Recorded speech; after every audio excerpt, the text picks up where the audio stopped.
¿Cuáles son algunos hechos de la historia de la NSFW que no se enseñan en la escuela? Si buscas a Edward Russell en los libros de historia o incluso en Wikipedia, te enterarás de su servicio militar, incluyendo el de almirante de la flota real para algunas batallas famosas. Lo que no enseñan es que dio una fiesta tan épica que aún se habla de 300 años después. En 1694, dio una fiesta para oficiales, y con 6.000 invitados. Quería hacerla especial, así que hizo el cóctel más grande del mundo. Drenó la fuente del jardín y la usó como una ponchera gigante con cientos de galones de licor, más de media tonelada de azúcar, miles de limones, etc. Contrató a camareros para que remaran en los barcos, lo recogieran y lo sirvieran a los asistentes. En algún momento, empezó a llover, así que pusieron una carpa sobre la fuente para evitar que se regara. Alrededor de una semana después de empezar, habían bebido hasta la última gota, la fuente estaba seca y la fiesta había terminado. Se inventaron las pelucas en polvo para cubrir las llagas en la cabeza causadas por la sífilis. El padre de la microbiología, Antoine van Leeuwenhoek, fue el primero en examinar el semen bajo el microscopio inmediatamente después de eyacular en su esposa. Alejandro Magno tuvo 361 concubinas, prostitutas oficiales, 4 más y tendría una para cada día del año. Durante la época de la navegación, cada vez que un gran barco llegaba a puerto, los hombres a menudo no se les permitía salir a tierra durante unos días. Así que se veían pequeños botes llenos de prostitutas que salían al barco en el amarre. Los barcos más grandes de la línea tendrían más de 500 hombres a bordo, por lo que definitivamente podría haber un par de cientos de damas a bordo a espaldas del capitán y con prácticamente ninguna privacidad a bordo. Tendrías espacios en el barco con cientos de parejas yendo a la vez. Definitivamente había muchos capitanes que no permitían mujeres a bordo, así que los marineros de esos barcos solo tenían que esperar hasta que pudieran bajar a tierra. Había un general griego que se suponía que iba a dirigir una gran expedición a Sicilia. La noche antes de irse se emborrachó y caminó por Atenas con sus otros amigos borrachos y sacó todos los penes de las estatuas de Atenas. Esto hizo que lo arrestaran, se perdió la expedición y perdieron casi todos los hombres que enviaron a Sicilia porque solo él conocía el plan lo suficientemente bien como para llevarlo a cabo. Ben Franklin era un súper fanático del sexo y le encantaba decirle a los jóvenes que tuvieran sexo con mujeres mayores. Catalina la Grande tenía un salón lleno de muebles explícitos y eróticos que encargó personalmente. Hablamos de mamadas talladas en las sillas, una mesa donde las corridas torrenciales de los penes gigantes sostenían una encimera de mármol, una mujer siendo devorada por un demonio en un trono. La chica hogareña tenía gusto. El presidente francés Félix Faure murió por una felación de una amante. Edición, corrección de la ortografía. Los burdeles romanos tenían fotos de las especialidades de las prostitutas sobre la puerta de su habitación. El diario de Ana Frank hablaba mucho de la masturbación, pero la mayoría fue editado. El presidente Lyndon Johnson estaba obsesionado con su pena y le encantaba enseñársela a la gente, lo llamaba Jumbo. La primera persona que fue sentenciada a la silla eléctrica murió horriblemente. Alguien olvidó mojar una parte esencial de la máquina y terminó con piel burbujeante, ojos derretidos y una boca espumosa, entre otras cosas. La cantidad de electricidad era tan fuerte que comenzó a convulsionar violentamente, tanto que debilitó las correas. Se movió tan erráticamente que su dedo índice atravesó la palma de su mano. Toda la habitación olía a carne quemada, y el hedor incluso impregnaba algunas ropas. Mucha gente que vino a ver se desmayó durante la ejecución. Pero sabe que es aún más horrible, le oyeron jadear después de que cortaran la electricidad.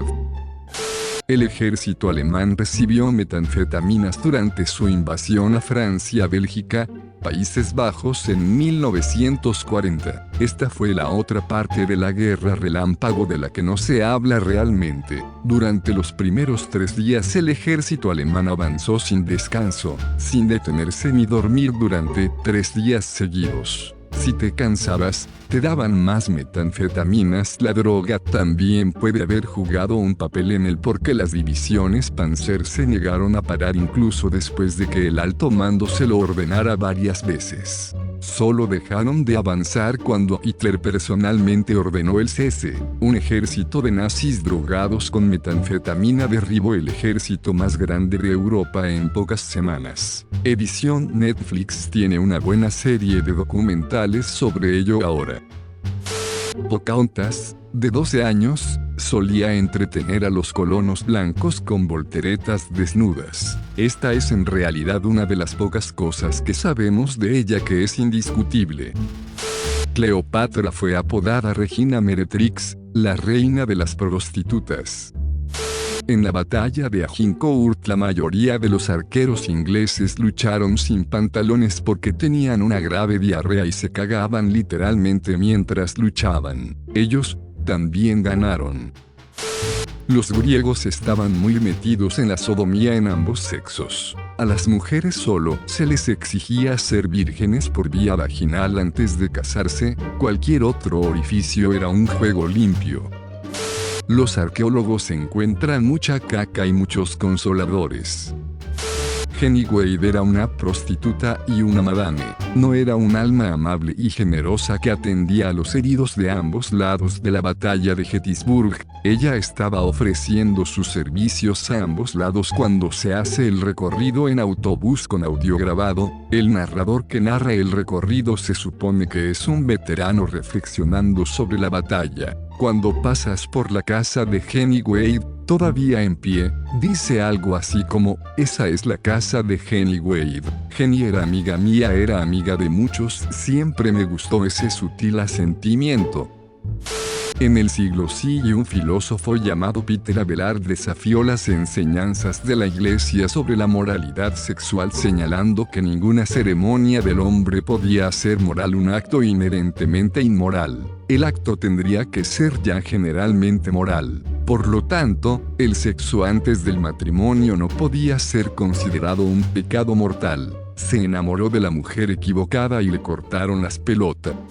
Los primeros colonizadores de los Estados Unidos usaron mazorcas de maíz como papel higiénico. Edición, este es ahora mi comentario número 2. Newton estaba tan dedicado a su trabajo y aborrecía tanto la diversión que mucha gente cree que murió virgen a los 87 años. Y por trabajo no me refiero a revolucionar la física e inventar el cálculo, sino a la alquimia. Su principal objetivo era convertir el plomo en oro y hacer la piedra filosofal. El creador del vibrador fue George Taylor. Originalmente se fabricó como un dispositivo impulsado por vapor que se usaba para curar una enfermedad llamada histeria. Mediante un masaje en la región pélvica, la emperatriz Wu Tse-Tian de China afirmó su dominio sobre los oficiales masculinos haciendo que se arrodillaran ante ella y la complacieran oralmente. Durante mucho tiempo las mujeres europeas, la colonia de Plymouth de la Norteamérica británica, Nueva Inglaterra, convivió y colgó a un joven cometiendo bestialidad. Fue uno de los primeros ahorcamientos del Nuevo Mundo. El joven de 16 años, Thomas Granger, fue colgado hasta la muerte por haberse entregado a la sodomía con una yegua, una vaca, 2 cabras, muchas ovejas, 2 terneros, un avestruz, supuestamente, y tenía 70 años. La campaña de desprestigio político contra María Antonieta involucró a muchos imbéciles. De João, antiguo rey de Portugal, tenía un masturbador real. Ok, hombre, Bow, así que la vida entera de Julie Daubigny nunca se discute, pero es realmente fascinante. El hecho de que se hable de Lord Byron como una playa, pero no lo hace es una maldita y sucia vergüenza. pero la existencia de tal mujer nos muestra mucho sobre la época en que vivió Julie d'Aubigny. Era la hija del maestro del caballo del rey francés, básicamente, comandante de caballería, administraba los establos reales. Como tal, fue entrenada en equitación y esgrima desde niña, artes en las que se destacó mucho. Después de que la pillaran besuqueándose con un menor con otro cortesano, su padre la casó con un noble menor mayor, esperando que eso sofocara el escándalo. Bueno, Julie d'Aubigny no era de las que simplemente hacen lo que hacen las buenas chicas, así que, encontrando el matrimonio, con un don nadie algo aburrido, huyó con su novio. Hicieron una gira por Francia, yendo de posada en posada, haciendo espectáculos de canto y exhibición de espadas, montando a caballo para ir de un lugar a otro. Bueno, al final Julie se aburrió de su hombre, así que se escapó con su novia, la hija de un noble. Cuando se enteró del asunto, este noble hizo lo que se hace con las hijas deshonradas de entonces, enviarla a un convento y tratar de hacerla olvidar. Fue entonces cuando Julie tomó el asunto en sus propias manos, y se unió al convento para tener sexo de monja lesbiana, caliente, ilícito y sexy. Dejaron el convento por la única ruta lógica, quemar el lugar y fingir su propia muerte. Esto, comprensiblemente, asustó un poco a la amante, que volvió a su familia. El padre condenó a Julie en ausencia por secuestro. Ahora, ¿recuerdan que dije que Julie solía hacer una gira por Francia cantando? Bueno, esto es útil para ella ahora, porque Louis Cyr, rey de Francia, decide perdonarla y ofrecerle una carrera en la ópera. Ella continuaría sus besuqueos, teniendo muchos amantes, tanto hombres como mujeres. Una noche, incluso se metió en 3 duelos contra nobles cuyas esposas habían. Una vida como esta, tan escandalosa, parece poco probable, pero es en gran medida el producto de la época.